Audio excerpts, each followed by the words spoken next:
Assalamualaikum warahmatullahi wabarakatuh. Hello everyone, distinguished faculty members, respected guests, and fellow students. It is an honor to speak today. My name is Meila Rahayu Kumalasari, a first semester student with ID number 44, 25, 12, 26 from the Communication Science Program, class 44.1D.01 at University Bina Sarana Informatika, Margana campus. As a communication science student, I can confidently say that the foundation of our academic success lies in the unwavering dedication of our lecturers. They are quite simply the bedrock of our experience. What makes the BSI faculty truly exceptional, especially within our digital-centric programs, is their dual identity. They are both expert, academic, and passionate industry professionals. They don't just teach us the theory of public relations or digital marketing.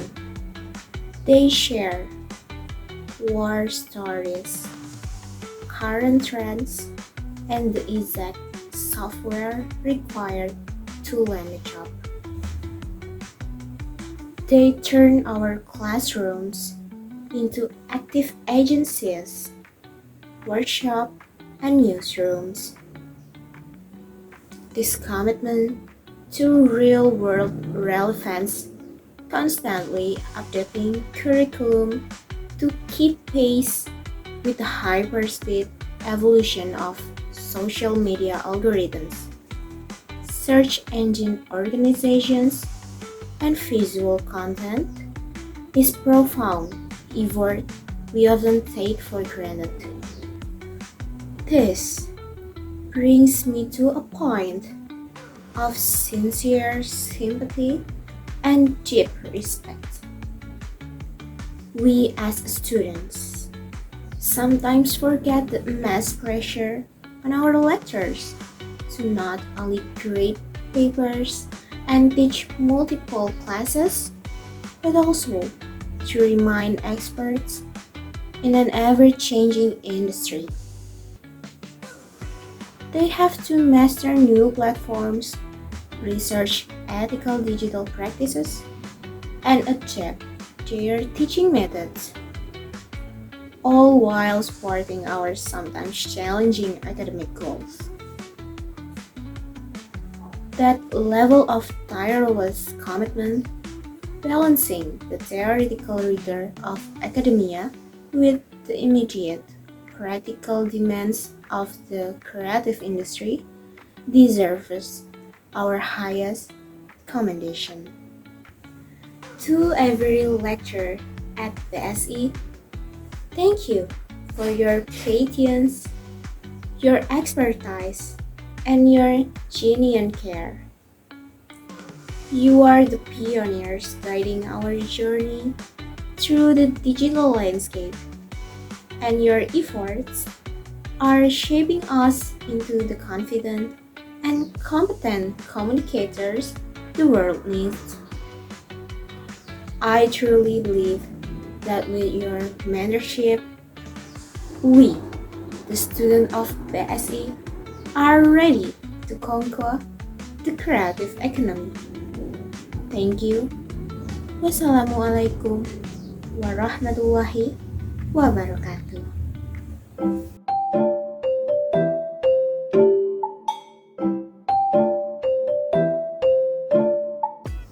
Hello everyone, and welcome to this lesson on the question words, also famously known as the 5W1H. My name is Meila Rahayu Kumalasari with ID number 44, 25, 12, 26, and I'm excited to guide you through how to use these essential tools for communication. By the end of this presentation, you will be able to achieve three main learning objectives. First, you will understand the specific function of each question word. Second, you will analyze and apply the correct sentence structure for question, particularly and concept of inversion. And third, you will be able to use these question words in various contexts, adjusting for relevance and level of formality. So, what exactly are question words? They are defined as words used to request specific information. The key takeaway here is that questions using these words like who, what, where, when, why, and how do not produce yes or no answers. They require a detailed, informative response. Before we dive into each word, let's cover the basic structure of a question word sentence. The main formula is question word plus auxiliary plus subject plus verb. The auxiliary verb, which includes do, be, have, or modal verbs, is crucial. It acts as a bridge that helps form the question. For example, when did they leave? Or what is he doing? Our first question word is who or whom. Its primary function is asking about the subject or the actor, meaning the person performing the action. There's a special rule for who. If who is the subject of the sentence, auxiliary verbs are often needed. Look at the example. Who sent the email? You do not say who did send. The structure is simpler when who is the subject. Now, let's look at part B. Asking about the object. This is used for the person who is the recipient of the action or the object of the verb. The structure here is different. It requires a normal auxiliary verb like did, do, or are, and follows the standard question word structure we learned earlier. The example shows who or whom did you invite? Here, you is the subject, and the question word is asking about the object, the person receiving the invitation. Next is what.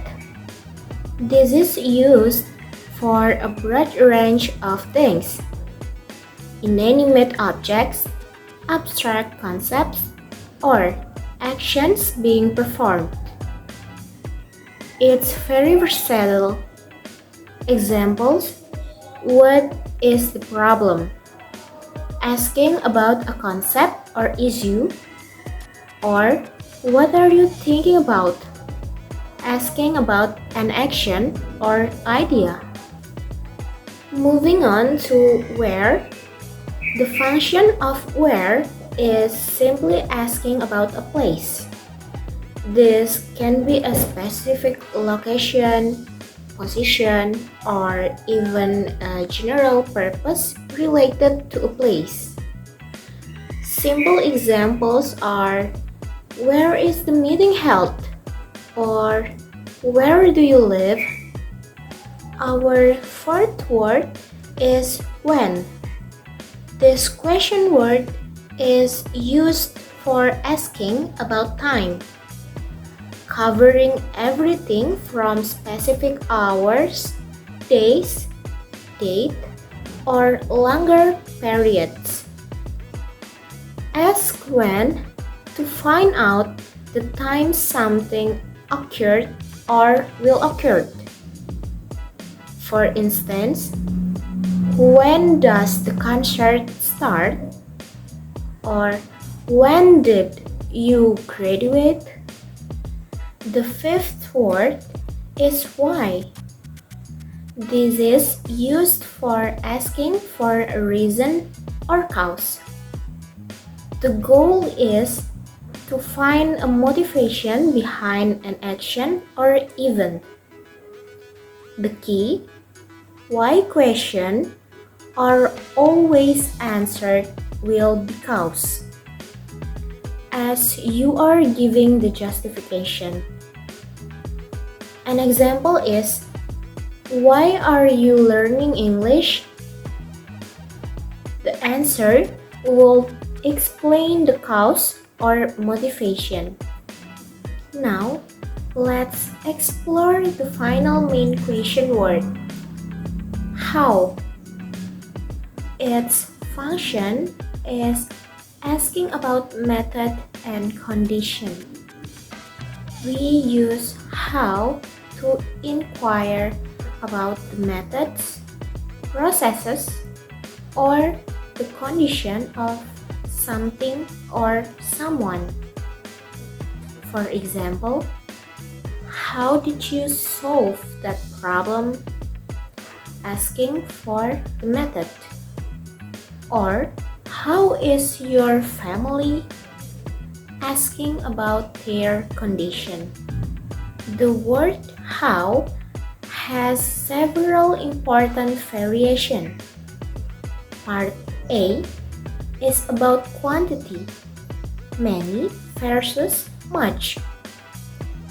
Use how many for countable objects, things you can count individually, like how many books. Conversely, use how much for uncountable objects, like water, sugar, or time.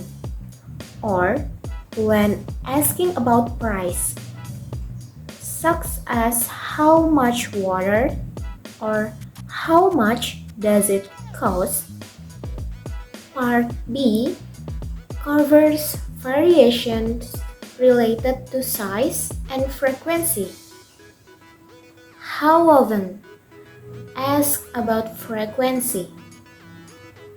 How often do you check your email? Asking for the number of time. How long? Ask about duration. How long was your flight to London? Asking for a period of time. How far? Ask about distance. How far is the beach from here?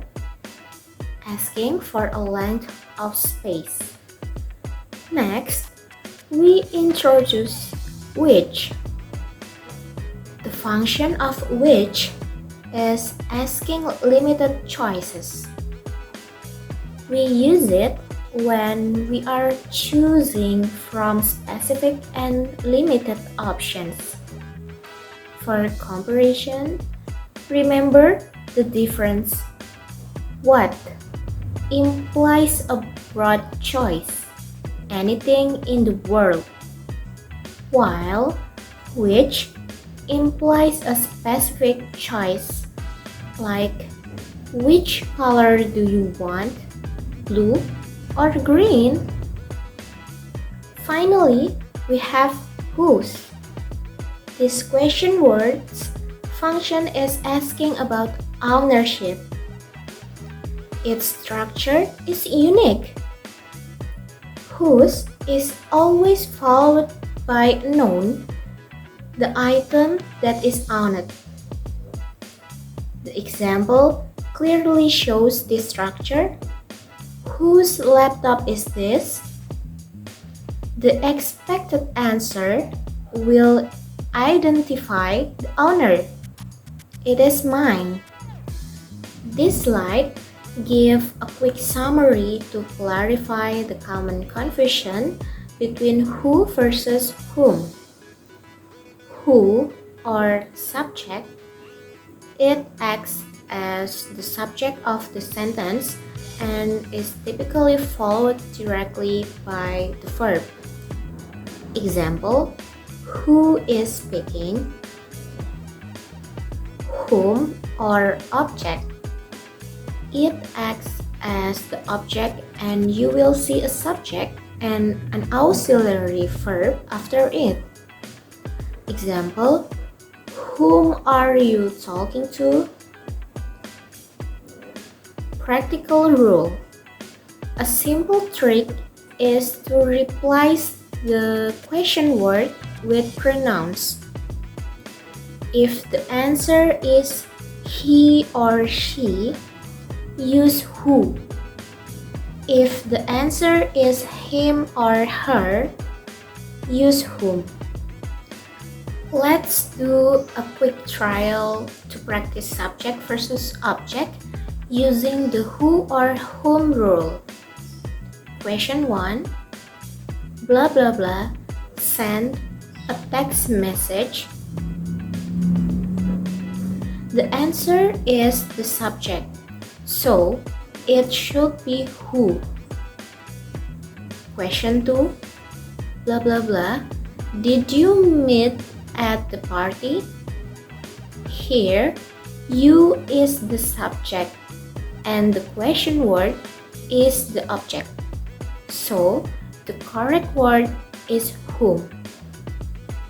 This slide highlights the crucial difference between what versus which. What is for unlimited choices or general questions. Example, what kind of music do you like? The choices are vast. Which is for limited choices that are specific and often feasible or available in front of you. Example, which jacket do you prefer? The blue one or the black one? It is essential to match the question word and auxiliary to the correct verb tense. Present simple or habit uses do or does. Where do you work? Present continuous or now uses I'm, is, or are. Where are you working? Simple past or finished uses did. Where did you work? Always ensure your auxiliary verb reflects the time of the action. Finally, let's look at the advanced structure for indirect questions. We use this for politeness or when the question is part of a longer clause. The golden rule here is the word order after the question word does not change. It keeps the subject-verb order, just like a statement. The formula is opening statement plus question word plus subject plus verb. Let's put our knowledge of indirect questions to a quick exercise and learn how to make it polite. Remember, the indirect form is always more polite and formal. Look at the direct question. Where is the entrance? To make it polite, we use a polite phrase and follow the statement word order. It becomes, could you tell me where the entrance is. Notice the subject, the entrance, comes before the verb is. Another example of a direct question: what time does it start? The polite indirect form is, do you know what time it starts? Again, we drop the auxiliary does and refer to the statement order. Subject it followed by the verb starts.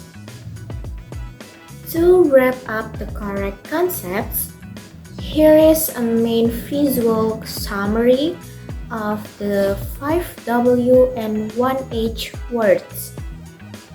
Who is for people, acting as subject or object. What is for things or actions. Where is for location. When is for time. Why is for reason, and always answered with because. How is for manner or process, and its variations cover quantity, how many and how much, frequency, how often, and distance, how far. This slide brings us to the end of my presentation on question words. Thank you. I sincerely hope this explanation is useful for your English learning journey. Thank you so much for your attention and time. If you have any questions, please leave them in the comments below. See you!